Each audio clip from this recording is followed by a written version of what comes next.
Synonyms: Saha, he, Kardama; Vai, certainly; Deva Rishi of celestial sages; Varyaha, the foremost; Tam, her; Manavim, the daughter of Manu; Samanobratham, fully devoted; Daivat, than providence; Gariyasa, who was greater; Patyahu, from her husband; Ashashanam, expecting; Maha Ashishaha, great blessings; Kalena Bhuyasa, for a long time; Shamam, weak; Karshitam, emaciated; Vratacharyaya, by religious observances; Prema, with love; Gadgadaya, stammering; Vacha, with a voice; Pidita, overcome; Kripaya, with compassion; Abhravit, he said.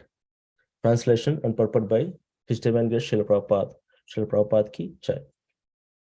Translation: The daughter of Manu, who has fully devoted to her husband, looked upon him as great even than providence. Thus she expected great blessings from him. Having served him for a long time, she grew weak and emaciated due to her religious observances. Seeing her condition, Kardama, the foremost of celestial sages, was overcome with compassion and spoke to her in a voice choked with great love. Purport: the wife is expected to be of the same category as the husband. She must be prepared to follow the principles of the husband, and then there will be happy life. If the husband is a devotee and the wife is materialistic, there cannot be any peace in the home. The wife must see the tendencies of the husband and must be prepared to follow him. From Mahabharata, we learn that when Gandhari understood that her would-be husband, Dhritarashtra, was blind, she immediately began to practice blindness herself. Thus, she covered her eyes and played the part of a blind woman. She decided that since her husband was blind, she must also act like a blind woman. Otherwise, she would be proud of her eyes, and her husband would be seen as inferior. The word Samanavrata indicates that it is the duty of a wife to adopt the special circumstances in which the husband is situated. Of course, if the husband is as great as Kardamumani, then a very good result accrues from following him. But even if the husband is not a great devotee like Kardamumani, it is the wife's duty to adapt herself according to his mentality. That makes married life very happy. It is also mentioned herein that by following the strict vows of a chaste woman, Princess Devavati became very skinny, and therefore her husband became compassionate. He knew that she was the daughter of a great king, and yet was serving him just like an ordinary woman. She was reduced in health by such activities, and he became compassionate and addressed her as follows. Om Jnanatimirandasya Jnananjana Shalakaya Chakshurunmilitam Yena Tasmai Sri Gurave Namaha Sri Chaitanya Manobishtam Stapitam Yena Bhutale Swayam Rupah Kadamayam Dadati Swapadantikam Vandeham Shri Guru Sri Yutapadakammalam Shri Gurum Vaishnavamscha Shri Rupam Sagrajatam Sahagana Raghunatanvitam Tam Sajivam Sadvaitam Savadutam Parijana Saitam Krishna Chaitanya Devam Sri Radha Krishna Padan Sahagana Lalita Shri Vishakanvitamscha हे कृष्ण करुणा सिंधु दीनबंधु जगतपते गोपेश गोपिका कांत राधा कांत नमोस्तुते तप्त कांचन गौरंगी राधे वृंदावनेश्वरी वृषभानुसुते देवी प्रणमामि हरिप्रिये वाञ्छकल्पतरुभ्यश्च कृपा सिन्धुभ्य एव च पतितानां पावनेभ्यो वैष्णवेभ्यो नमो नमः जय श्री कृष्ण चैतन्य प्रभु नित्यानंद श्री अद्वैत गदाधर शिवासादि गौर भक्तवृंद हरे Krishna Krishna Krishna Hare Hare Hare Rama, Rama Rama, Hare Hare. Thank you all for joining this Bhagavatam session today. We're in the chapter 23rd of Canto 3. These verses today we are speaking are from verses 4 and 5. Okay. So, Savai Devarshi Varyastam Manavim Samanuvratam Dhaivad Gariyasha Pratyur Asasanam Mahashishaha. Kardamumani is described as the Devarshi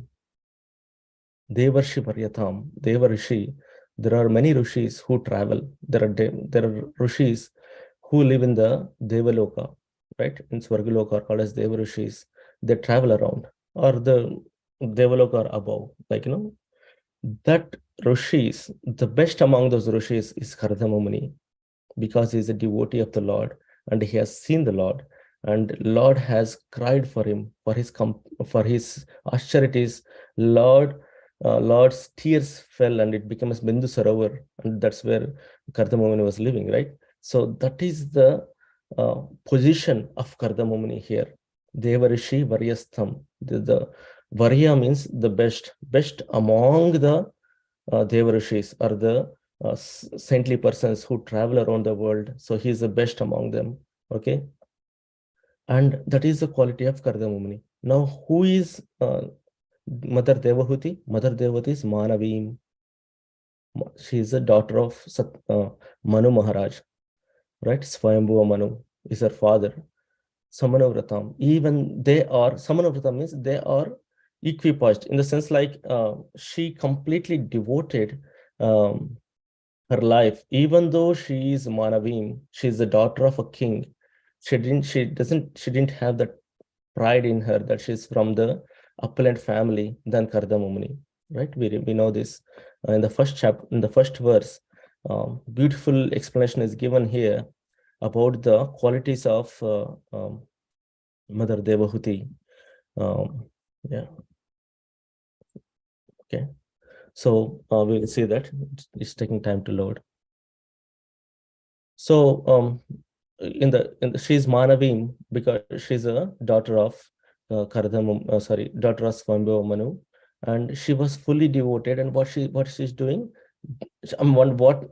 how is she treating Kardamamuni? She's treating Kardamamuni as Daivad Gariyasa Patihi. So what she knows that the quality of Kardamamuni, or the um, Kardamamuni is better than the most of the demigods. Daivad Gariyasa, he's bigger than the demigods. Basically, the meaning here is like he can change, he has the capacity, he has that power to change the lines written by Brahmaji, right? If Brahmaji has some kind of fate written for some living entity, Daivad Gariyasa, this word indicates that Kardamamuni has that power. He's bigger than the demigods. He has power to change that fate of Brahmaji. Let's say if someone is supposed to be born as poor, or live as a poor person, this Kardamamuni has that power to change the fate and tell them, okay, no, I'm blessing you to become the richest person in the world. That is the capacity Kardamamuni had. But and Daivad Garyasa says that he's bigger than the demigods. If demigods have decided to do something, he can overrule or overpower the decisions of the demigods. So that is the power Kardamumani had. But how was he living? He was living as a mendicant. What he had nothing, right? So I want to show that for verse 1. So that explains. I want to read let's see, verse 1. There is some problem with the web IO.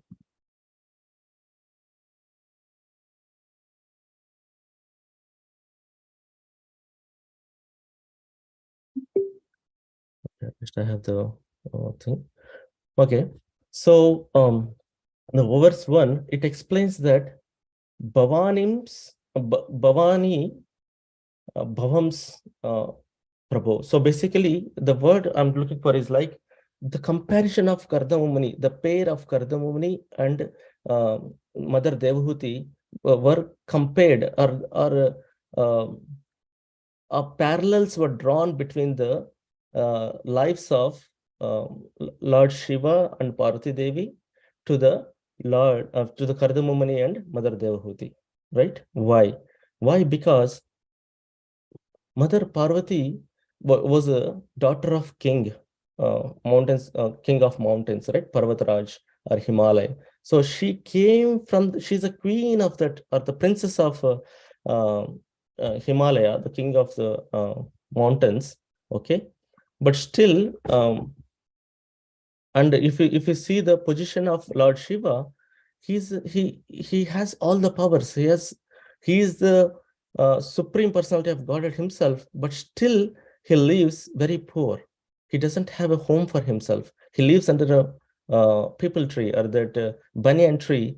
And what does he do there? He's always engaged in the uh, on reciting the pastimes of the Lord, or reciting the names of the Lord, and discussing the pastimes of the Lord with the other devotees like Narada and Sanakadi Rishis. Right, that is the work of Lord Shiva. In similar way, Kardama Muni is a devotee of the Lord. He has all the powers. If required, he can display them, but he's not displaying them, and he's living very meagerly. He lives in a maybe a small little hut, and on the other side, if you see, Mother Devahuti is a on the other side, if you see, Mother Devahuti is a queen, the princess, and she is the daughter of Manu Maharaj. So I'm trying to open the page once again. Clipboard. Okay, I'll share this. Okay, can you see the screen? I think you can see the screen now.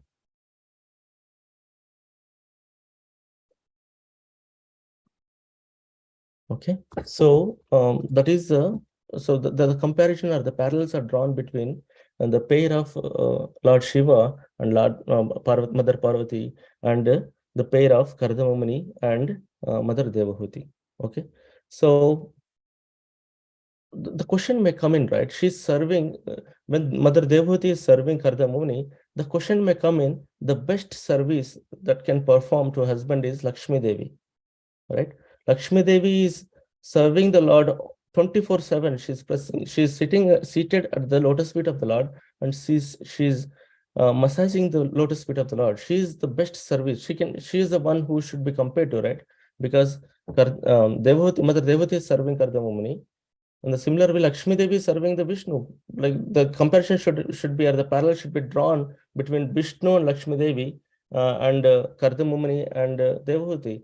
So the point is, but the position or the situation is different. When Lakshmi Devi is serving the Lord, and the Lord Vishnu is not he's not showing his mendicant, or he's not poor, right? He has opulences. He has the best opulences of anyone. So that's why that parallels of Vishnuji and Lakshmiji is not given, but they were this Kardamumani and Devati are compared, or compared to Bhavani, the Parvati Devi, and Shiva. So that's one thing. So Daivad Garisha Patyur. So she knows that her husband can give, or has the capacity to overrule the decisions made by the demigods, and at least she and also has a capacity to change the fate that was written by Brahmaji. She knew that part, and that's why what she's doing, she is Asasana Mahashishaha. So she's expecting something for a greater cause.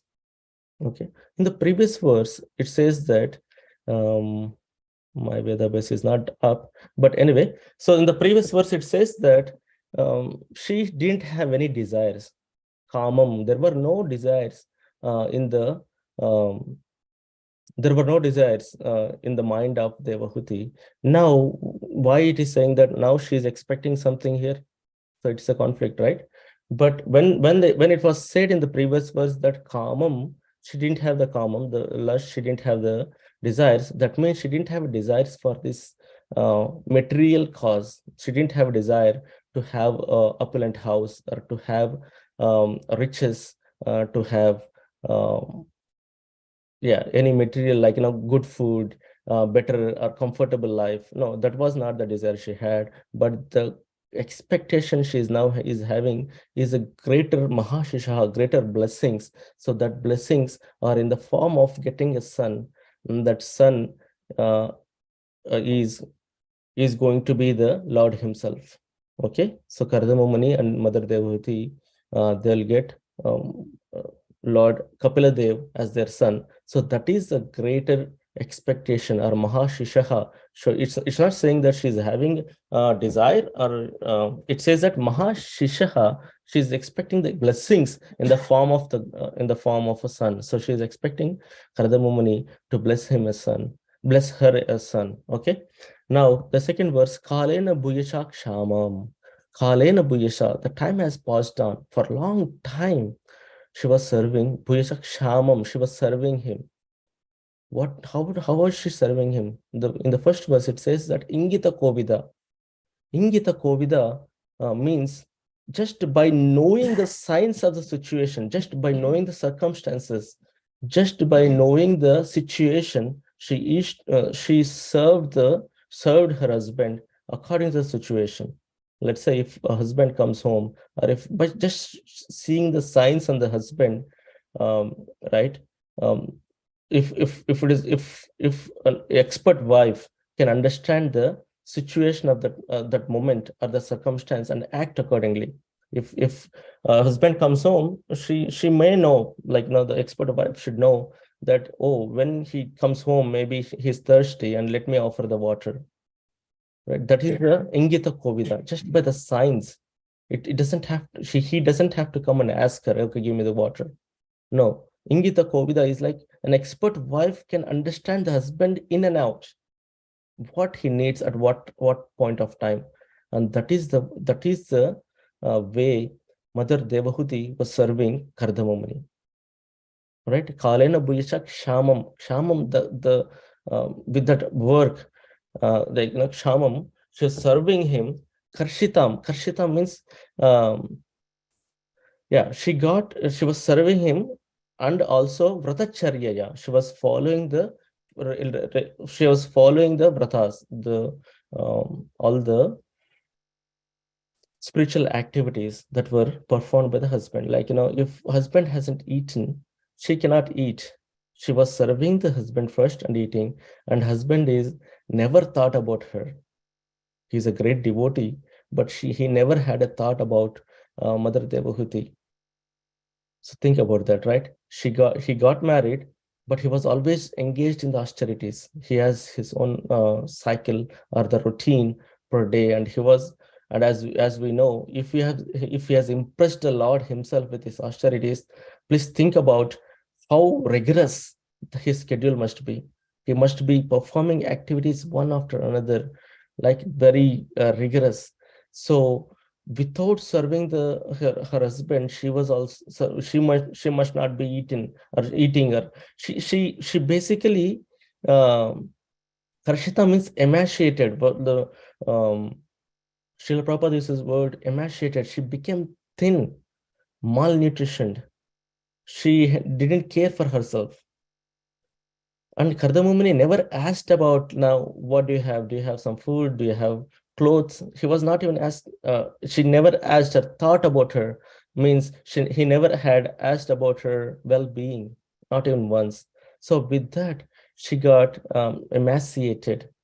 A wife or a woman or a person or a living entity in this world needs some care, right? Someone to ask her, someone to find out um, how they are feeling, how they are doing. It doesn't have to do much, just a sweet word, uh, care, showing them to find out how they're doing will go a long way. But that minimum thing was also not provided by Kardamomuni to the Mother Dehuti, because he was busy in his activities all these days. Karshatam, Kalena Buyasa, for a long time, this went on, for a long time. And now, she was, I mean, and she must not have, whatever the clothes she brought from her, from her parents, that's what she had. And she never had a new cloth or a new dress. She must have been, taking the whatever the clothes she had, she was just rotating them and using them. And time has passed for a long time. So, Vaishnavas explained that she must have had, old clothes, and no proper food, and she was just serving. She was so dedicated in serving her husband. She forgot about taking care of herself. She was never taking care of herself. So Karshitam, she was emaciated by these acts. So Bratacharya, and she was following all the principles. Okay, Prema Gadgadaya Vacha. So suddenly at one time, what happened? Kardamumani's attention, uh, Kardamumani got like, Kardamumani watched Devahuti closely after a long time. After she has all this happened, right? After a long time, one day he realized that he never thought about Mother Devahuti, and he just watched her. And by seeing her condition, he got um, he got shivering. So that's what Gadgadaya, prema, with love, compassion. So kripa, compassion. He had that compassion for her wife. That see, it was not um, on purpose. Kardamumani had a routine, and he never knew he had to do few things for the wife also, because he was so busy with his schedule or with his routine, with his austerities, right? And suddenly, one day, his attention, and he went to, or he just looked upon the Devahuti and thought that, oh, I had this Mother Devahuti. She was here, and she's a princess, or the daughter of um, King Swayambhu Manu and Mother Satrupa, and she was continuously serving for a long time without even disturbing my austerities, without even asking a single thing. And look at her now. She has emaciated. She's completely uh, her body, she was completely destroyed. She was weak, and there was and she was living in that not opulently, right? Now she never had seen this kind when she was growing up, but now, after coming here, after serving for a long time, she was completely emaciated. Now, with that thought, Kardamumani got uh, prema gadgadaya. He had that love that developed in him, and he choked while he was speaking. Gadgadaya means with that shivering of love, shivering due to love, and he spoke with a choked voice. Okay, what did he speak? We'll see that in the coming verses, but that is what he felt after a long time of service. It went for a long time. Kalena bhuyasa, for a long time. Kshamam, she served Karshitam, and she became weak. Okay, so uh, the quality, the word here manavim, indicates that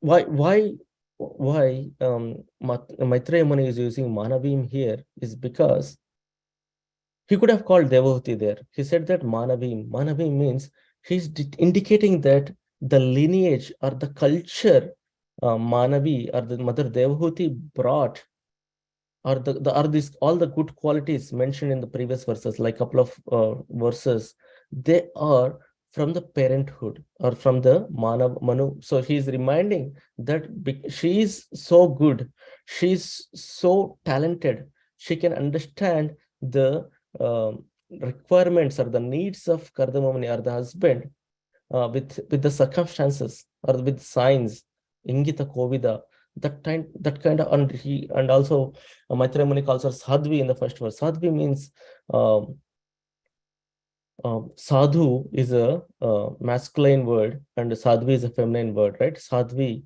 So she's very gentle. So that is those qualities, where those qualities came from. That serving, the habits of serving, the service attitude towards the husband, where did they come from? This word indicates that came from the Manavim, from the Manu and Mother Satrupa. Mother Satrupa is also a very chaste wife of Manu. So those qualities, they came from the parenthood. That's what uh, Maitreya Muni is indicating by calling her Manavi here. Okay, Samanu Vratam. So she was always dedicated, fully dedicated.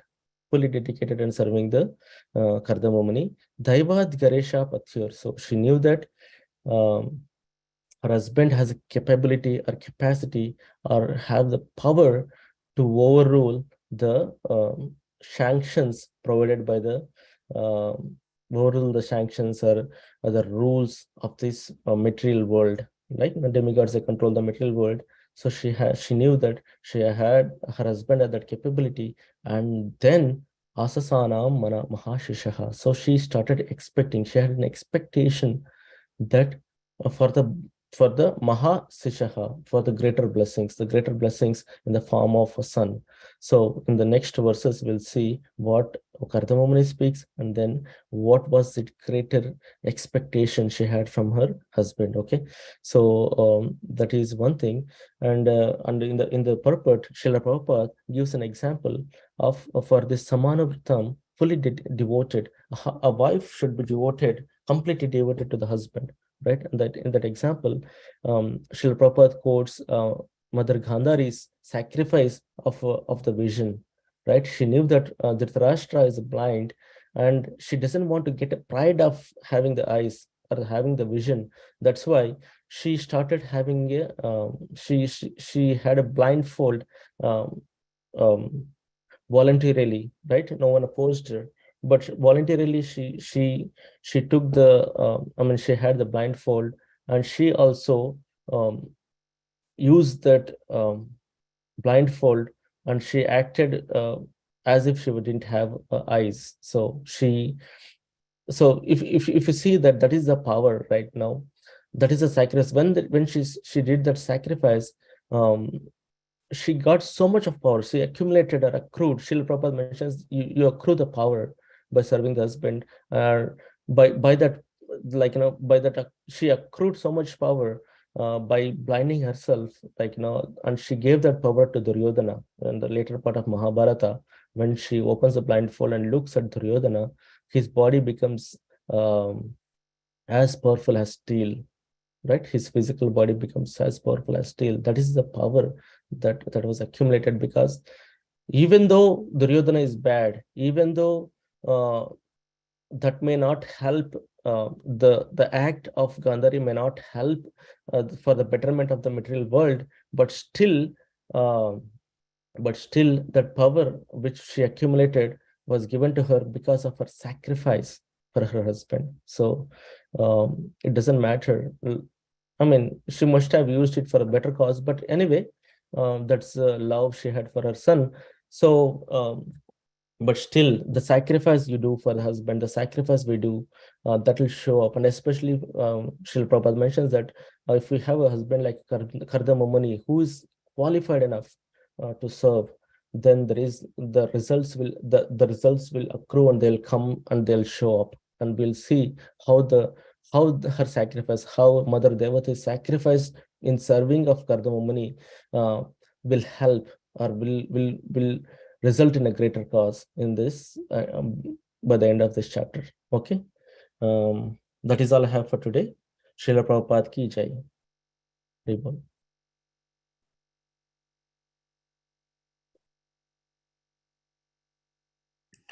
Thank you, Hari Krishna Prabhu. We'd like to wish everybody a safe and Krishna conscious day ahead. We'd like to offer our prayers to the Supreme Lord by chanting Hare Krishna, Hare Krishna, Krishna Krishna, Hare Hare, Hare Rama, Hare Rama, Hare Ram, Rama Rama, Hare Hare. Hare Krishna, Krishna Hare Krishna Krishna, Hare Hare.